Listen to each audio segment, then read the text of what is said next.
your views on balancing it all, home, marriage, career? What's your best tips for returning to work but in a new job after maternity leave? How old were the children when you returned to work? How do you cope with waking up early, preparing the kids, having a toddler, work, picking them up from school? It's Bibiana and welcome back to my channel, and if you're new around here, you are welcome. So I'm really excited because today I'm doing another chatty Q&A video, and this was sparked by a little Ask Me Anything poll I did on Instagram. And another one of the most common questions, I guess after relationships and marriage, was about motherhood, and the working mom questions were definitely high up there. So I thought that's why I work on today, and I'm literally just trying to go through them now. A little bit about myself, especially if you're new around here. On this channel, I share my journey of faith, of marriage and parenting along with my husband with a young and growing family. So I am a Christian, I am a mother to 3 5-year-old twins and a 2-year-old. I also work both inside and outside the home, I'm involved in ministry and a few other things. So yeah, I guess I say I'm a pretty busy woman. So I was excited to get down to answering this, I guess because I know the struggle, guys. I know the struggle when it comes to the working mum challenge. Alright, so one question is, how do you stay sane under the demands of being a mother, wife, and employee? You know what, I really like this question because she said, how do you stay sane? Girl didn't ask how do you cope, how do you find it. She went straight to the like, how do you not lose your mind? Like, you can feel so overwhelmed, so burnt out, and just feel like you're crashing. I want to keep things very real right now. I've had seasons where I've had depression and severe anxiety. I'm talking like panic attacks and just mental health issues surrounding, you know, motherhood and work environment and everything, because things were very stressful at one point in the season. And I still go through those seasons where things are very stressful, but I would say some of the things I've done to help me prevent myself going down that kind of dangerous path ever again is, you know, simple things like self-care, just making that part of my routine, which I never used to do because for some strange reason I thought it was selfish to do things for myself. And as a believer, and probably for all the points, I was making an umbrella statement now for all of them, is prayer. Just making sure you are spending time with the Lord, just asking for wisdom and direction on what you are doing. The Bible said, draw close to me and I will draw close to you, and I believe the Lord will meet us where we are if we seek Him for wisdom and guidance over what we're doing. But the Lord is not going to bless things that He hasn't called you to. So number one is really just asking yourself, am I where God wants me to be? I don't believe the Christian life or life in general is ever meant to be easy. But I do believe if you are stepping into professions and roles because of the money and not because the Lord called you there, there may not be enough grace to enable you to do it to your fullest potential, and you may just find you're constantly hitting brick walls and you're like, oh, she can cope, well, I should be able to do it. That's not the way it works. Believe me, I have learned when I've tried to pick up things that I know the Lord never called me to, and it just led me down a path of burnout, literally losing my mind and just crashing. And I'm no use to anybody when I'm like that. For me, I've had jobs where I've had bosses which were not the easiest bosses to work for, and I've wanted to quit, but passages that really encouraged me, and I'm actually going to share one with you now, is this one. I would have to stir myself up in the Lord every time I went to that job, and it was Ephesians 6:7, and it says, work with enthusiasm as though you were working for the Lord rather than people. You know, sometimes we forget this is not about us. Literally, you have to get yourself out of the way and know, as believers, as Christian employees, the Bible even covers that as well. Like, God is so good. It even covers like our jobs. You know, if not where the Lord's calling you to be, then yes, you should seek ways to step out of that role. But if it's somewhere that the Lord's really told you to be and you're finding it a little uncomfortable, then welcome to the club. And as the word says, those kind of things are going to make you stronger. It's just a test that you're going to come out and you're going to be better and stronger. What are your views on balancing it all, home, marriage, career, etc.? I would say the idea of having perfect balance in every area of your life, the perfect career, the perfect marriage, the perfect home environment, like, it just doesn't happen. It doesn't exist. It's not real, you know. Perfection doesn't exist. And then the things are going to happen that are completely out of your control, but the things that are in your control, you should try and create systems in place where you're able to be less overwhelmed, so you can focus on the things that I guess can be more unpredictable in life. When I think about balance, I think it's about dancing through the rain and working through the craziness. That's really my main answer. And like I said, I've done a whole video on tips on how to balance it. The next question is, how do you keep focus on what you're doing, whether it's the work or the kids? When I think about staying focused, it's something that I know a lot of us struggle with, me included, and so you're not alone there, because I find sometimes when I'm at work, outside the home, I can definitely have moments where I'm constantly thinking about my children. It's natural, especially as mom, and kind of feeling those feelings of mum guilt, you know, oh, I should have been there for this, oh, I missed that. And I think a lot of it happens, especially when you go back to work quite early and there's very key milestones you might feel guilty about missing. But on the other hand, when you're with your kids, it's very easy to fall into that trap of, I've got to do this assignment. Your child's talking to you and they ask you a question about what's for dinner, and then you answer them with, you know, oh, the assignment's due on Thursday. Like, we've all been there because our brains are like in another place, and it's usually related to our work or something else we're doing. So I think for that, it's important to have a schedule, and I'm gonna keep on saying schedule. Routine is really the only way. If you don't have these things in place, unless you are like superhuman, you're going to really struggle to stay on top of things, because you have to really have a bird's eye view and look down and think, oh my gosh, how many hours do I really have in a day? You know, gone are the days where we don't have kids, or we don't have a husband or a home to take care of, and you can kind of just wake up whenever you want, do whatever you want. You're now responsible for little humans. So time is very important. The thing I did that really helped me, especially to overcome those mum guilt moments where I was thinking about my kids when I'm at work and vice versa, is to create a schedule where I knew I'd created room within it to have undivided attention for my children. And I know this isn't going to be easy for everybody to be able to achieve, but this is what has worked for me. So a schedule I will plan obviously the day before, or even try and plan it a week in advance so I can kind of see the week in view. But it will be little things like making sure I've got dedicated one-on-one time with my children. No phone, no technology, no work or anything like that. And then a separate block of time where I'm dedicated to my work, whether it's the hours I'm at work for that day, and just creating room with it. There's room within it for both. So a lot of times on my lunch breaks, those are times maybe where I'll call the kids or call my husband. Especially if you have long days, it's important to keep that connection going. But there's always going to be short blocks of time where it has to be focused on work. So if you have an assignment that could take someone maybe without kids who's super productive, only 2 hours to do, but you're there trying to do it and balance it with, if you're working from home with your kids there, or your mind trying to think about your children all the time, it could take you anything from 20, 30, 50% longer to do it. Whereas alternatively, what I would do is I would have a block of time which I've already had in my schedule that I'm going to spend with my children.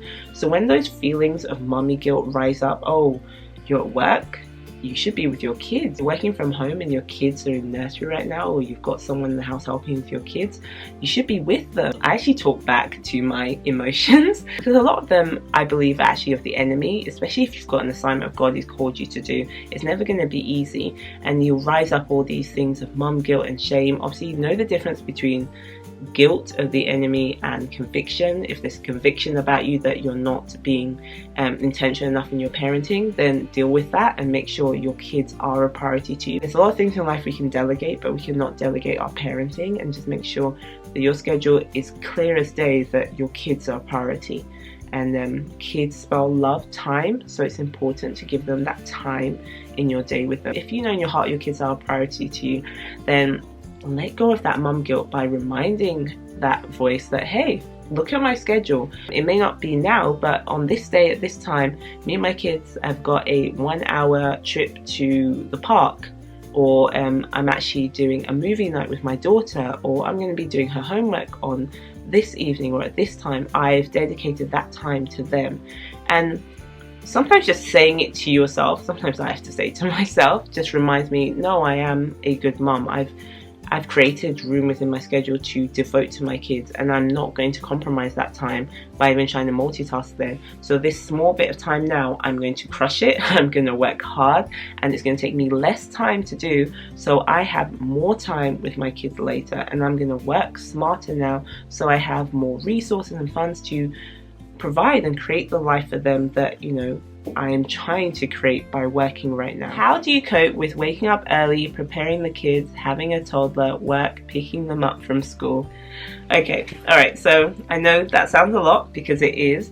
And what I would say is, number one, it's important to establish a good evening routine. You know, you said, how do you prepare the kids in the morning? There's very little to prepare in the morning if a lot of it is done the night before. I am not making packed lunches in the morning. I'm not making snacks in the morning. A lot of them has been done the night before. I'm not looking for book bags or sorting out school uniform in the morning or ironing uniform. None of that is happening in the morning, especially even for me. I'm not picking my work clothes in the morning. A lot of it happened the day before. I'm not trying to clean a kitchen in the morning or try to find my car keys or my glasses. It's all ready the night before. I think I've done 2 evening routines so far. I'm going to try and do more, because if a lot of these questions is about having routines, and I want to start doing specific routines which really just show you guys how I try and do it. Meal prepping is key, guys. I do not, for the most part, we try not to cook during the week. A lot of these questions is about having routines, and I want to start doing specific routines which really just show you guys how I try and do it. And one thing I would want to say is, there are times, especially when I'm working longer hours or longer days, or taking up a job opportunity which involves me traveling a bit further, that, you know, I'm gonna have to be realistic about my own limitations as a human being, and the fact that my situation is not the same as everyone else. I have 3 young children, not 1, not 2, but 3. Okay, so we have to realize, I think I got to a point where I thought, oh, so and so is doing all this stuff by herself, gets the kids to school on time, and she has 1 child. Or she has 3 children and her 2 children are of school age, so they can even help. And so now we have to start exercising wisdom, and that's why I said before, I feel very blessed that I've had women in my life I'm able to talk to who are a bit more real about how they do stuff, rather than sometimes what you see online or people portraying. And I was just like, but I'm really struggling. There's some days I can crush it, I can get all the kids ready, off to school on time, by myself, bang, bang, bang, at work on time, and it goes smoothly. And the other days I'm exhausted, and I found if I try and do that every single day by myself, I'm gonna burn out. As many of you know, my husband works very far from home. He has a long commute as well, and he's out the door before any of us are awake, and he's back home just in time for dinner. And I'm very grateful he rolls up his sleeves and he gets involved and helps. But it got to a point where I was realizing, who am I trying to prove a point to? So again, get the schedule, look at how many hours in a day, look at what you need to do. There's homework, there's so many things that need to be done. And we started looking to get help. Even now, with a lot of changes that's happening in our family, again, around work situations, we're now even looking at things like live-in help. And these are just the things we're working through right now that work for us and our unique situation with 3 young children. So I would say, look at your schedule. If you're able to cope with all kids in the morning, then that's fine. If you find that you're dropping balls, and I'm talking about important balls, you know, and our kids are, you know, they're not things, they're human beings, and we have a responsibility for them. If you are making some real errors in, you know, trying to manage things in the morning with them, then you might have to look at getting help. And little things for me have worked, even asking my neighbor. She's come over and helped me in the morning. She's not working, and I kind of just saw that opportunity. I trusted her, I'm there. A lot of it is just having a second pair of hands, and then looking to things like mummy helper. You can get nannies who can help you for a short block of time, and all that's going to do is provide a few extra pair of hands so you can get off in the morning smoother, and you can have a good attitude, guys. So many mums I see in the morning shouting at their kids, swearing at their kids, and I'm not about to judge, and I can only imagine because that mama has had a very stressful morning trying to get to work or trying to get her kids dropped off on time.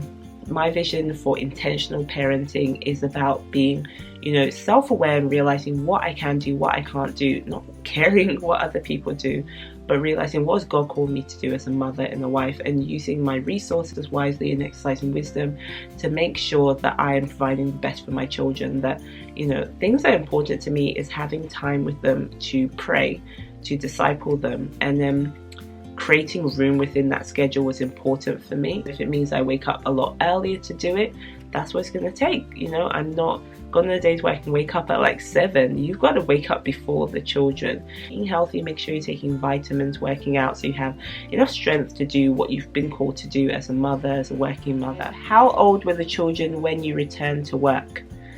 So the twins were about 5 months, and when we had our third born, Idu was about 6 months. Can you do a quality of life comparison now that you work part-time? So I find this one kind of funny because I work outside the home part-time now. There was a season where I worked full-time outside the home while I was obviously working on my channel and building that up, and it wasn't really a job then, it was very much a hobby, and now it's become a job. So I kind of have 2 part-time jobs. So I would say I technically work full-time, but I know what she means. She's talking about working part-time outside the home and not working full-time outside the home anymore. In terms of quality of life, it's different. I would say things like, if we talk about things like income, the income has gone down. It wasn't like this whole whoop whoop, I've quit my job or I'm leaving my job because YouTube is now a full-time income for me. It's definitely not at that stage yet, but to be honest, cutting it down so I can commit to other ministry endeavors the Lord has put on my heart, be more active in serving in ministries, be more involved with my children, and that only worked if I was going to work part-time. It wasn't working anymore if I still worked full-time. It meant saying goodbye to a little bit of extra cash, but saying yes to God, and I believe that is way more important. And the Lord, like I said, He honors obedience, and you know, I'm excited to see where this journey will take us. Sometimes when I'm around some of my friends who we did the same course, we did the same degree, their quality of life is substantially different to mine, I would say, in terms of things they can afford to buy, the kind of holidays they can go on. We, I guess, have to be a little bit more resourceful in that area, but you know, we're happier and we know we're where the Lord calls to be. I have no judgment for my friends who do go back to work full time and they're able to live more lavish dental lifestyles than probably I'm living right now.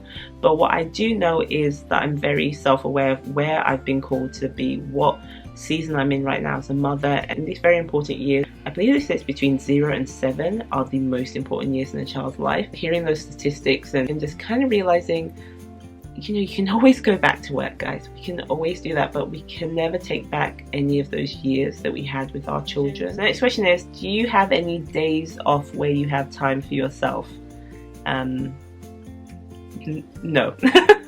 Pretty much that's the answer I've got for you. I do have is minutes within each day. I used to try and make it every week. I'd have like a moment to myself to do something like a self-care moment, but then I had to change that up and make it a daily thing. And this can just be little things, and that's all it takes for me anyway. I just need to make sure every day I've done something to refuel me, so I'm going into each day the best I can be. So this includes time to myself for quiet time, which is very important to me, and I see that as time to myself and something which is very much important to my mental health, to my spiritual growth, to everything, to make sure I am being poured into by the Holy Spirit, because there's a lot of distractions and all sorts from this world that can really have you feeling all kinds of ways, and just make sure I'm soaking myself in the truth of God's word. If I can, just get a good book, and even if I just read a page or 2 every day, these just like little self-care habits. I have little self-care time blocks in my day, and that can be anything, working out, but just making sure there's room for that. During the summer breaks, are you off work, or where do you put the kids?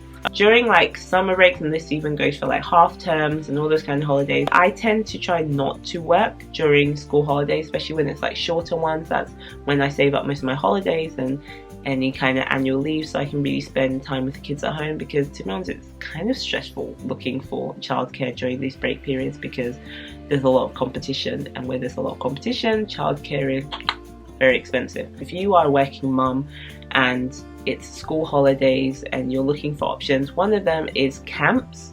I know it kind of sucks, especially if you take your kids to a free school. Now you think you're paying for a camp, but there are ways around it if you book early. Some of these camps I book weeks in advance, sometimes even months if I can. Make it very clear I have 3 young children, and that's usually where I make sweet negotiations for a discount. And if you're nice and a lot of them understand what it's like and you book in advance, maybe even make an advance payment, there's usually some room for negotiation on the fees there as well. And, you know, if you have a village of trusted friends or family members and you're fortunate enough to have that, give them enough notice and negotiate some way of them helping you during the holiday period so you're still able to work. I am a working mum thinking of a career change. I love the dental field. What advice would you give me? If you feel the Lord's called you to that career change, know what's involved in it before you go down that line. Say you're a mum already. So I do not know if I could go back and do dentistry with 3 young children. I mean, do it from scratch.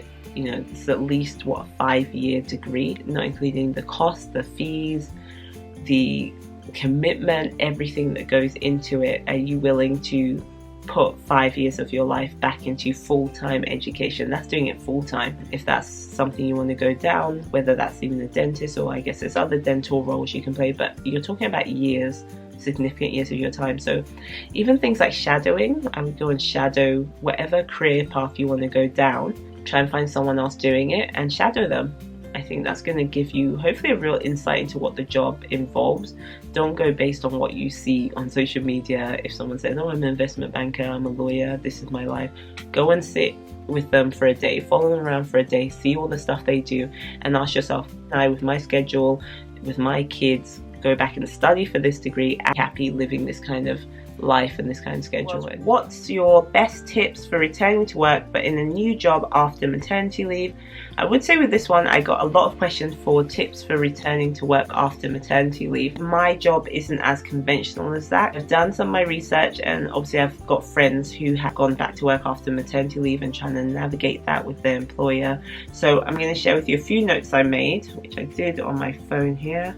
One of the top tips I had was asking for a phased return to help you return to work in the first few months. So this could be you using things like annual leave and spreading those out over your first few months so you're not working full time, and that gives you some time to settle back in. Regular reviews with your line manager, maybe like weekly updates with your boss during the first month, and ask about reporting what's going well, what's going not so well, I guess. And this has a great benefit for enabling you to appear more professional and proactive. And do a personal review of your life and career goals a few months after you return back to work, and really do a lot of self-reflection so you don't end up in that job years down the line and miserable. I'm pretty certain of this. Once you've had a baby and you return back to work, something is going to change. It can be in a number of ways. You could be someone who wants to work more, or for the most part, a lot of us go back to work and after we've had a baby, our priorities change, our career goals change, and that is okay. But it's important for you as a responsible employee to communicate that well with your boss. Maybe you can work part-time if that's an option. Maybe you can work term time only. I believe your boss will honor your honesty, especially if you just make it clear to them what your plans are and what you're trying to achieve. And a lot of it's this idea of work-family life balance. Right, I think I have time for one more question before this video gets too long. So, okay, how do you balance time for yourself, work, kids, hubby time? Number one, I would say, is obviously make sure you are doing what the Lord called you to do. Make sure you're doing things in a godly order, that your family, that your husband, your children, obviously God the foundation, come before your career. And asking yourself the hard questions if that is the way you are really living life, or are you trying to chase this paycheck? Are you trying to chase this ladder? Are you trying to chase these dreams that you had before having children, to the fact where your home life is falling apart? That has to be something only you can answer yourself. I'm tired. You're tired? I'm sorry. I'm sorry, baby. Okay. Now, mommy's trying to do a video, baby. I get blood. Okay. That's where mommy hides her SD cards and you found them. You want to say hi? You want to say hi to mama's subscribers? Say hi. Hi, Mama Spices. This is my beautiful, handsome, gorgeous 2-year-old Caleb Idowu. What's your name? Caleb. Caleb Idowu. What doing? What doing? What are you doing? Shh. Oh, shh. Oh, don't pull off my eyelashes. Child, don't pull off my eyelashes. What was I talking about? I was talking about balance, and you know, maybe I call this work, trying to do my videos from working from home and balancing it with very young children. Caleb is 2 and the twins are 5. But I would say that, you know, like I said, God will grace you, and having a schedule is really important. Having routines is really important. Not being afraid to ask for help. I'll always come back to this one because I don't do this alone. We're not meant to do this alone. Proverbs 31 woman did not do this alone, and if many of us are trying to be that Proverbs 31 woman and do it by ourselves, that's not Proverbs 31, that's Superwoman, and she doesn't exist. So self-care is very important, and I definitely say prayer. I want to make sure that I know I'm accountable to God to how I raised my children, and that is what I always have in the back of my mind when I'm maybe get a little inkling to try and chase a ladder. And I love that analogy that you can be trying to climb a ladder all these years, and you don't want to be doing it and realize it was up against the wrong tree. Okay, like I said, I have nothing against us moms pursuing careers and working, but just be open to the fact that your idea of work may look very different to God's idea of work, and just be open to what He wants you to do. Well, I really hope this video encouraged you and you found it helpful, and I look forward to seeing you in my next one. Take care. Bye. Want to say bye, Kayla? Bye. Bye. Bye. Tap my tummy. No one wants to see your tummy. No one wants to see your tummy. No one wants to see your tummy.